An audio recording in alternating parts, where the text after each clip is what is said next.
Bonjour tout le monde, j'espère que vous allez bien. Alors je m'excuse d'avance parce que vous allez voir souvent dans mes lunettes le spot que j'ai mis devant moi. La pièce où j'ai filmé toutes les autres vidéos est pour le moment occupée, hein, il y a mon chéri dedans, du coup je suis allée dans ma bibliothèque mais pour le moment il fait encore assez sombre, or je dois absolument filmer maintenant. Du coup j'ai mis mon spot, mais quand on a des lunettes c'est vraiment pelant parce que du coup on ne voit rien. Or j'ai besoin de mes lunettes pour lire les questions, donc voilà. Vous savez quoi, je vais quand même essayer sans les lunettes parce que moi ça me pompe et on verra bien ce que ça donne, hein. Du coup je vous retrouve aujourd'hui pour vous filmer une FAQ.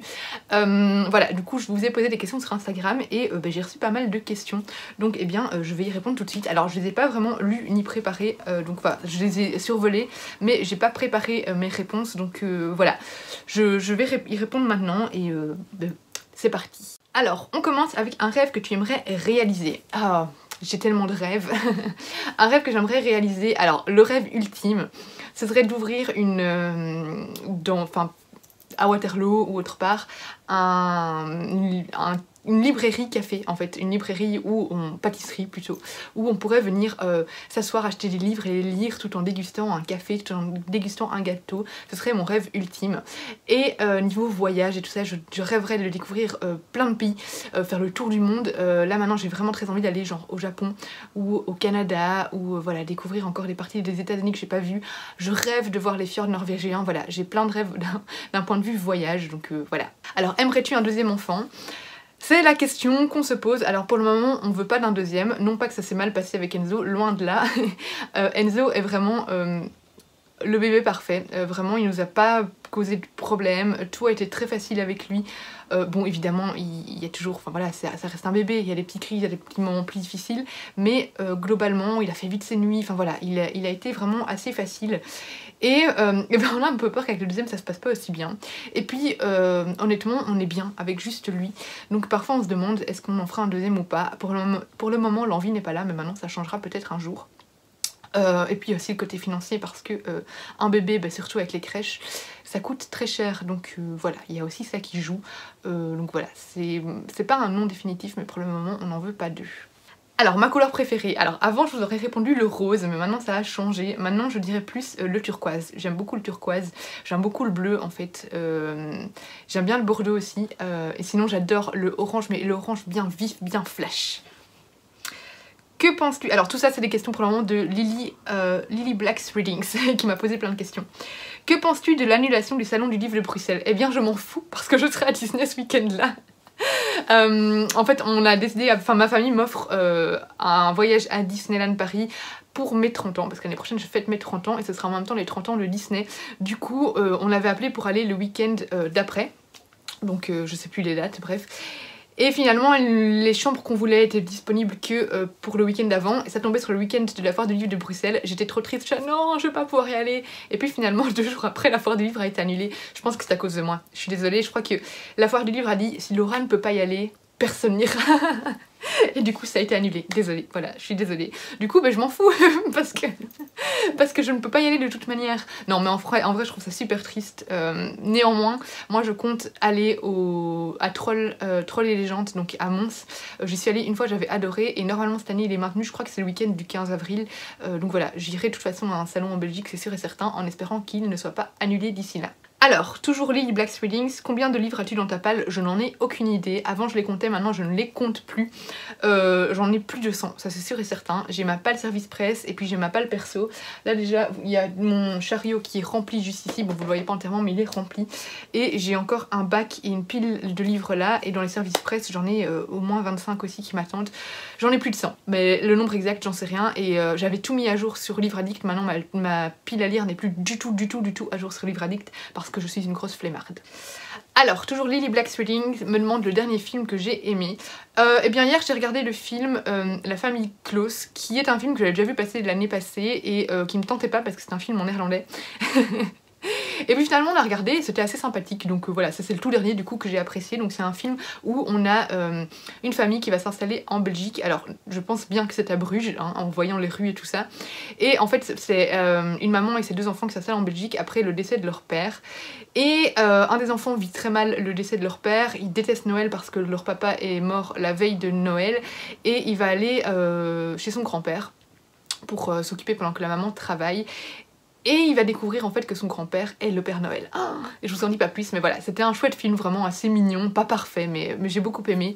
Sinon, dans les films vraiment que j'ai adoré dernièrement, je sais même pas si je sais vous citer, bon, non, il y a The Greatest Showman, mais c'est pas du tout récent. Oh là là, qu'est-ce que j'ai regardé récemment? J'ai regardé des séries en fait, mais des films, j'ai rien qui me vient là maintenant tout de suite. Vous verrez que je vais couper la caméra et je vais penser à un film. Non, il n'y a rien d'autre. Là, vraiment, le dernier que j'ai vu, c'était La Famille Close et j'ai vraiment beaucoup aimé. Mon livre préféré, c'est Harry Potter. Mais outre Harry Potter, hein, pour répondre autre chose, j'adore la saga du Seigneur des Anneaux, surtout le tome 3. J'ai Shining de Stephen King qui est clairement dans mon top de livres préférés. J'ai d'ailleurs filmé une vidéo sur Stephen King, donc je vous invite à aller la voir pour avoir mon avis sur ce roman. Alors, et donc là c'était une question de Lelou Emma. Alors je suis désolée si je ne prononce pas bien les noms, mais voilà. Alors, couler comme l'encre, donc Céline m'a posé plusieurs questions également. Alors, combien de temps ça te prend de monter et de tourner une vidéo? Alors ça dépend de la vidéo en fait. Quand c'est des vidéos assez rapides, par exemple de la FAQ, ça va pas demander beaucoup de montage et ça demande pas beaucoup de réflexion non plus, je réponds juste aux questions. Il y a des vidéos qui mettent un peu plus de temps. Par exemple les vlogs, à la tournée ça prend toute ma semaine par exemple, mais c'est des petits moments comme ça dans la semaine. Mais par contre à la montée, les vlogs c'est ce qui prend le plus de temps parce que ça demande de tout télécharger, de tout remettre ensemble, de parfois mettre de la musique parce qu'il y a des moments où je parle pas. Voilà, ça demande aussi un peu de réflexion, donc voilà, c'est des vlogs qui sont les plus longues. Maintenant combien de temps ça me prend, ça dépend de la durée de la vidéo en fait. Après je coupe pas énormément, je fais pas énormément de montage, mais on va dire que pour la tournée, une vidéo globale, on va dire un point lecture, tourner, monter et poster 1h, 1h30. Toujours Céline, quel livre t'as le plus déçu? Alors, il y a eu Likabok de J.K. Rowling que j'ai vraiment pas aimé, qui était vraiment mauvais par rapport à l'autrice, je trouve. Alors, elle avait sorti aussi après Harry Potter The Casual Vacancy. Mon dieu, c'était un désastre. Comme quoi, hein, on n'est pas... Quand on est une grande autrice, c'est pas spécialement acquis qu'on ne sort que des bons romans, hein, clairement. Est-ce que j'ai d'autres livres comme ça qui m'ont vraiment déçue, qui me viennent à l'esprit? Là comme ça, dans Divergente, le tome 3 de Divergente, même si la fin a rattrapé, mais le tome 3 de Divergente était catastrophique. Voilà, il y en a sûrement plein d'autres, hein, mais là c'est ceux qui me viennent à l'esprit, là, maintenant, tout de suite. Alors, Céline, combien de temps par jour tu lis en moyenne? Alors de nouveau ça dépend, minimum 1 heure. Alors ça dépend en fait si je regarde un truc le soir ou pas avec mon chéri. En général je préfère lire, mais parfois je regarde des films ou des séries avec lui pour faire une activité en couple. Du coup quand je lis pas une journée de travail, je lis un petit peu avant d'aller au boulot, genre 15 minutes, et puis je lis en rentrant un peu et le soir. Donc là je dirais, quand je regarde pas de film le soir, ça peut être facilement 2h, 2h30. Et sinon si je regarde quelque chose, on va dire 1h, 1h30. Le week-end ça peut être beaucoup plus, ça dépend si j'ai des choses à faire ou pas. Toujours Céline de couler comme l'encre, comment tu fais pour être toujours autant de bonne humeur? Je lui ai répondu en privé, la drogue ça marche quand même pas mal, là maintenant ma vidéo va être supprimée. Non c'est une blague, je suis pas toujours de bonne humeur en fait. Alors je suis quelqu'un de très enjoué, très positif, très souriant, mais ça m'arrive aussi de râler. Alors quand j'ai faim, ne soyez pas près de moi quand j'ai faim par exemple. Je peux être très agressive et je râle aussi beaucoup, je suis pas tout le temps de bonne humeur, n'oubliez pas que sur les réseaux on vous montre que ce qu'on veut, mais maintenant c'est vrai que un rien me donne le sourire, je m'excite pour un rien, je suis une fille très hyperactive, très excitée et du coup je peux être très mauvaise humeur 1 minute et puis après sauter de joie 1 seconde d'après, mais voilà, j'essaye de voir le positif dans un max de choses et je pense que ça aide à être de bonne humeur et voilà, je vois souvent la vie du bon côté. Donc je suis quelqu'un qui aime rire, qui est souriante en général et du coup voilà, ça aide. Un sourire ça aide toujours à être de bonne humeur. Alors on a des Volivres qui me demandent comment t'es venue l'idée de partager tes lectures sur les réseaux. Alors je suivais déjà quelques bookstagrammeuses sur Instagram, sur mon compte perso. En fait j'en suivais ouais, je suivais Chute Jolie, puis je suivais des youtubeuses comme Margot Liseuse, Lily Bookin, Nin et Bulldop. Et j'avais une amie en fait qui s'était lancée sur YouTube, c'est Amélie. Et en fait, moi j'aimais beaucoup lire également, et du coup ça m'a vraiment donné envie, c'est surtout Amélie qui m'a donné envie, parce que je me suis dit, ah elle le fait, je le ferai bien aussi. J'ai mis un peu de temps, hein, je me suis pas lancée tout de suite, alors sur YouTube j'ai mis beaucoup plus de temps, mais sur Instagram je me suis dit, je vais commencer par là et on verra. Et c'est vraiment... Amélie qui m'a donné envie de me lancer dessus, et j'avais vraiment envie de parler de mes lectures, voilà, de pouvoir en discuter, de pouvoir donner mes avis et pouvoir partager mon amour pour les livres. Alors, toujours des livres qui me demandent depuis combien de temps es-tu sur Instagram et YouTube. YouTube, j'ai commencé début de cette année. Instagram, ça doit faire 4 ans. 4 ans, je pense, 4 ou 5 ans. S'il fallait que tu manges qu'un seul aliment pendant un mois, lequel choisis-tu? De Léa Boucadicte, les pâtes. Les pâtes, les pâtes, les pâtes. C'est évident, les pâtes ou le chocolat. Les pâtes au chocolat. Ah non, c'est dégueulasse. Les pâtes. Moi, je peux manger tous les jours les pâtes, y a pas de souci. Toujours Léa Boucadicte qui demande mon deuxième prénom et puis mon troisième prénom parce que voilà, je la déteste. Tu auras un très mauvais karma, Léa. Léa, tu vas le regretter. Alors je déteste mes deuxième et troisième prénoms, ce sont les prénoms de mes grands-mères. Alors je suis désolée mes mamies, mais j'aime pas vos prénoms. Ne le redites pas. C'est Paul et puis c'est Viviane. Voilà. Ah, Viviane ça va, mais c'est vrai que c'est pas, voilà, c'est pas ce que je préfère. Alors, toujours Léa qui me demande la première lecture qui t'a marqué. Là, je vais pas pouvoir dire autre chose que Harry Potter, parce que Harry Potter, c'est vraiment ce qui m'a fait aimer vraiment les livres. Bon, après, je lisais déjà avant, hein, il y avait les petits... les Clubs des 5, les Fantomettes, etc. Mais vraiment celle qui m'a marquée, qui m'a laissé une trace et qui est toujours présente d'ailleurs, vous pouvez le voir derrière moi, hein, c'est Harry Potter. Alors on a Solène de Solivresse qui me demande « Pourquoi tu es si méchante avec moi? Est-ce que tu m'aimes bien en vrai ?» Non, Solène, si je suis méchante avec toi, c'est qu'il y a une raison. Non, en fait si, mais c'est l'amour vache. C'est l'amour vache, j'ai besoin de t'aider un peu à avancer, à t'améliorer, c'est très important. Donc voilà Solène, c'est pour ton bien que je fais tout ça, c'est pour ton bien. Alors Steph de Pikiti qui me demande si tu le pouvais, est-ce que tu aimerais vivre des réseaux et pourquoi? Alors oui, si je pouvais y vivre, mais ça n'arrivera je pense jamais, des réseaux sociaux, je le ferais. Après je pense que déjà comme ça c'est une pression alors que j'ai pas de revenus financiers qui dépendent de ça. Du coup je trouve que quand on décide de vivre de ça, la pression est encore plus forte et voilà, je sais pas si j'apprécierais ça parce que c'est toujours une pression, c'est toujours quelque chose qui dépend en fait de l'algorithme et c'est complètement indépendant de notre volonté. C'est le côté un peu négatif des réseaux, hein, que ce soit YouTube, Instagram ou autre.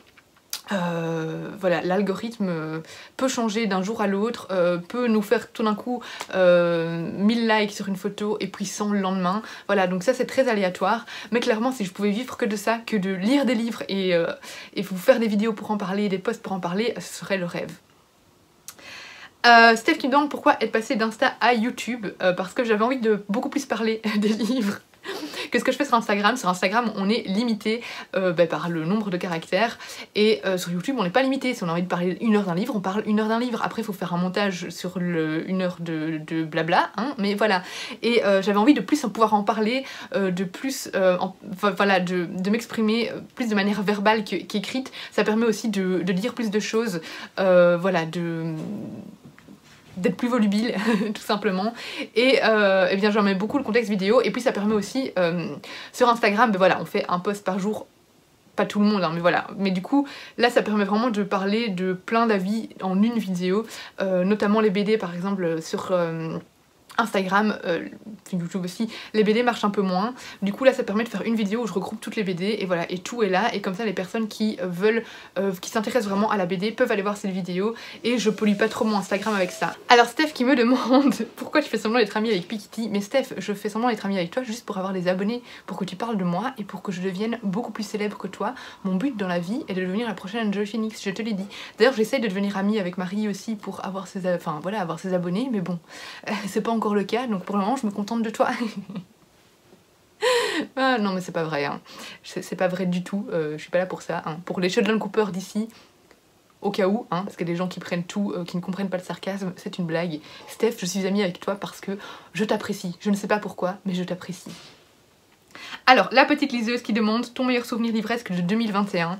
Je dirais Pachinko, parce que Pachinko a été vraiment mon meilleur, le meilleur roman de 2021. Ça m'a permis de découvrir un pays, la Corée, de découvrir voilà, toute l'histoire d'un pays, tout ce qu'ils ont traversé. C'était magnifique, c'était émouvant, c'était beau. C'est vraiment un roman qui va me rester en tête pendant hyper longtemps. Et voilà, c'est vraiment... c'est clairement mon coup de cœur de 2021. Et la toute dernière question, elle vient de Essentiel Invisible 24. Hormis Harry Potter, quel livre tu as le plus envie de faire découvrir à ton fils? Alors, hormis Harry Potter, alors déjà j'aimerais beaucoup qu'il découvre les histoires de Disney. D'abord par des livres, puisque pas d'écran avant 3 ans. Sinon il y a aussi des albums que j'aimais beaucoup quand j'étais enfant. Alors je me souviens pas du tout des noms, il faudra que je fouille pour retrouver, mais je me souviens en particulier de 2 albums. C'était un album avec un renard qui essayait d'aller attaquer des poules dans un poulailler. Voilà, dit comme ça a l'air bizarre, mais voilà, j'adorais cet album-là. Et un autre album que j'aimais beaucoup dans mon enfance, c'était un petit garçon qui osait pas dormir, et parce qu'il y avait des fantômes dans sa chambre quand il fermait la lumière.